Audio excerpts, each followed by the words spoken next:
नमस्कार दोस्तों, easy last में आपका फिर से स्वागत है। मैं एडवोकेट दीपक आज आपको बताऊंगा ऑनरेबल सुप्रीम कोर्ट के एक ऐसे फैसले के बारे में जिसमें ऑनरेबल सुप्रीम कोर्ट ने कहा कि अगर रिश्ता नहीं रखना तो खर्चा किस बात का। जी हाँ दोस्तों, बहुत सारे मैट्रिमोनियल केसेस में क्या होता है कि भाई हस्बैंड वाइफ के बीच में जो डिस्प्यूट होता है और उस डिस्प्यूट के कारण वो अलग अलग रहते हैं और अलग रहने के टाइम पे जो बच्चे होते हैं उनके वो सफ़र करते हैं।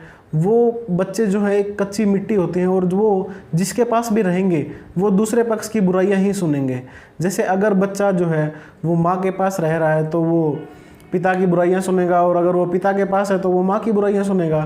तो ऐसे में होता क्या है कि भाई बच्चे जो हैं वो अपने एक माता या पिता से नफरत करने लग जाते हैं और उस नफरत की हद यहाँ तक हो जाती है कि वो उनसे रिश्ता भी नहीं रखना चाहते। तो मौजूदा केस में भी ऐसा ही था। एक हस्बैंड वाइफ के बीच में सेपरेशन को लगभग 18 साल हो गए थे और उनकी जो बेटी थी वो भी 20 साल के आसपास हो गई थी। तो वो जो है मेजर थी तो वो अपने फैसले खुद ले सकती थी। तो इस केस में क्या हुआ कि भाई जो बेटी थी, जब मामला ऑनरेबल सुप्रीम कोर्ट के सामने पहुंचा तो कोर्ट ने जो है कोशिश करी कि भाई इनकी रिकॉन्सिलेशन करा दी जाए, इनका समझौता करा दिया जाए।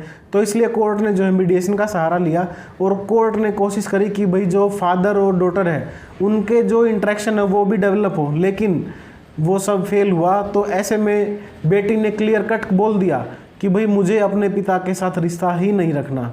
तो दोस्तों ऐसे में ऑनरेबल सुप्रीम कोर्ट जो है संविधान की जो आर्टिकल 142 उसकी पावर एक्सरसाइज करते हुए दोनों पार्टियां तलाक कर देते हैं और साथ में जो है ये डायरेक्शन भी करते हैं कि भाई जो बेटी है, अब सवाल यही था कि भाई बेटी की जो शादी और उसकी पढ़ाई के एक्सपेंसेस कौन बियर करेगा।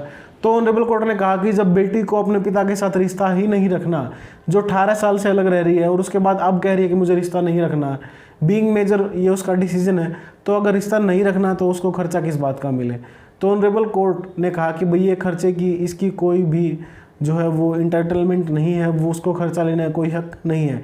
और साथ ही जो है कोर्ट ने जो लिटिगेशन है उनको ख़त्म करने के लिए जो 8,000 रुपये माहवार खर्चा बंधा हुआ था उसको ख़त्म करके एक मुश्त 10 लाख रुपए फुल फाइनल सेटलमेंट के तौर पे जो है एक अमाउंट फिक्स कर दी कि भाई इसके बाद जो है जो हस्बैंड है वो ये पैसे जो जमा कराएगा और पत्नी इन पैसों को ले सकती है।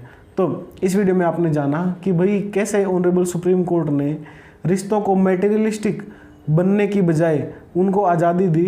तो इस वीडियो में इतना ही दोस्तों। अगर आपको वीडियो में जानकारी सही लगी है वीडियो को लाइक करना, चैनल को सब्सक्राइब करना, साथ ही बेल आइकन को जरूर प्रेस कीजिएगा ताकि हर वीडियो की नोटिफिकेशन आप तक सबसे पहले पहुंचे। Thank you.